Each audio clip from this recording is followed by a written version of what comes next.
right, viewers, we now move on to the latest news coming in from the West Asia war. Let's tell you what US President Donald Trump has now said. Donald Trump has issued a stark ultimatum to Iran, warning that if no deal is reached by Tuesday 8 p.m. Eastern Time, the US could launch massive strikes targeting bridges and power plants across the country within hours. In fact, let's listen in to his statement.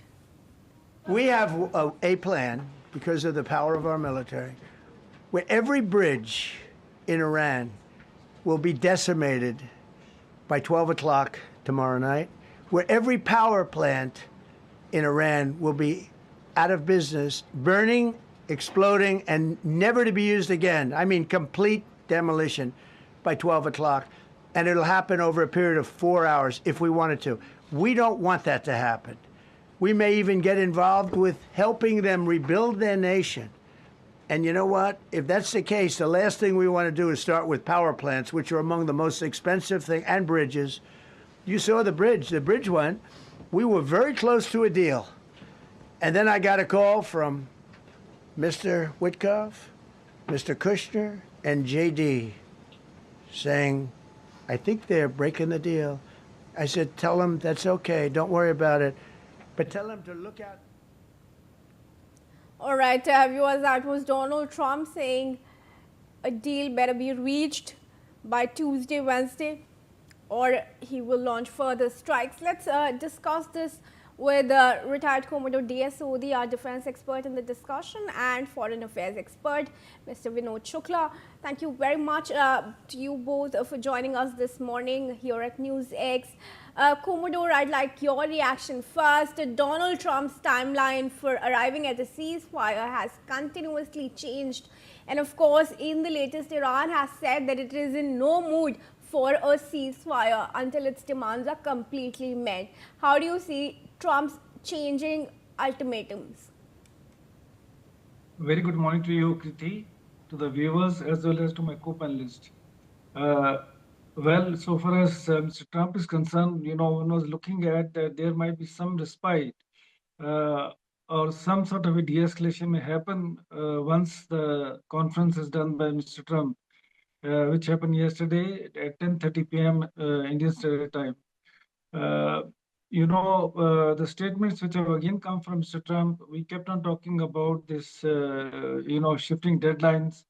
Now it has gone up to till 8th of April. The statements which are coming from there are not very healthy statements at all. The whole conference of Mr. Trump was, aimed at his own audience, American audience, and he had only, this was self-praise for himself. Yes, he did speak about the operations carried out to rescue the the weapons officer from Iran. It was a very, one can say that, very daring operation which was done by the US. But notwithstanding all this, with regard to the threats which are being given to Iran, this is not a good development.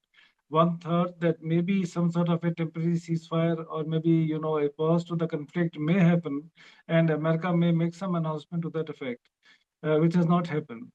America has threatened that, in case Iran does not come to the negotiation table and does not accept the conditions of America, including opening of Hormuz, America is going to strike the wedges, also going to strike the power plants of Iran simultaneously.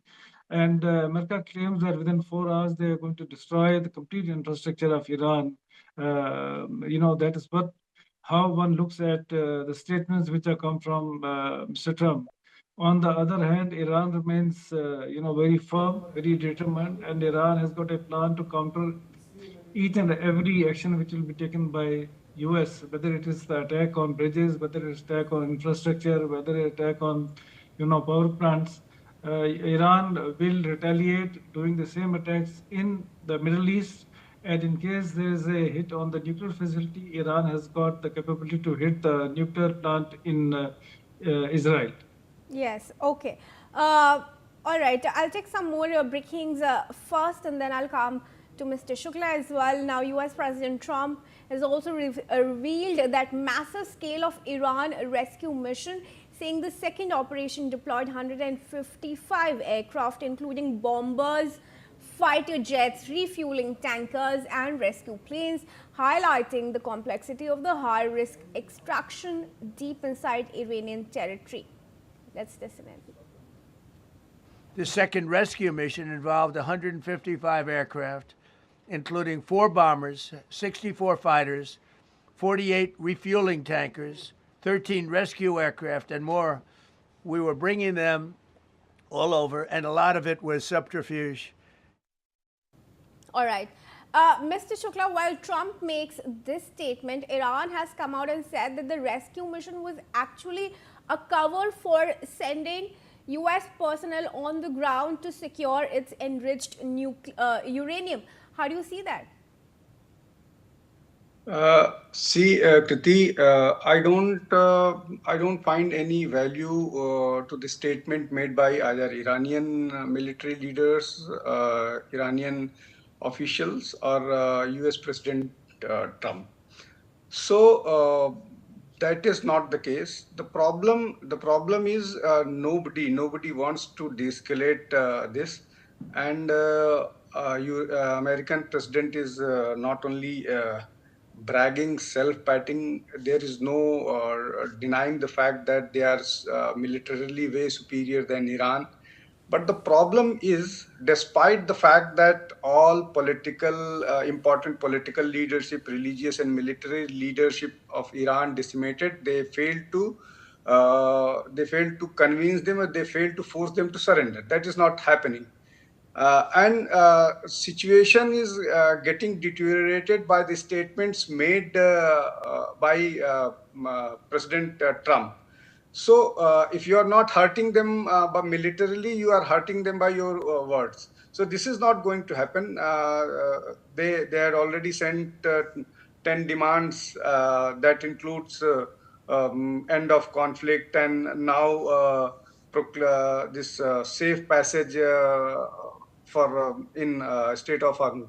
Besides that, now America has started claiming that they want their interference in the Strait of Hormuz, and they want to extract money from that. So this kind of deliberations, this kind of conditions, and this kind of talk will not going to help this war.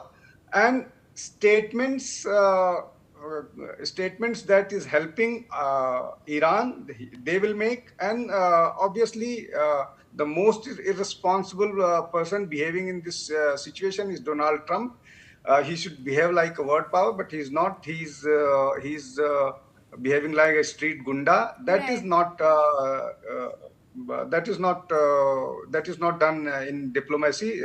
I'm sorry using such a bad word, but this is what is happening. He should have behaved like Trump is also using expletives on his posts, so we can give you that concession, I believe. But stay on with me. Let's also tell our viewers the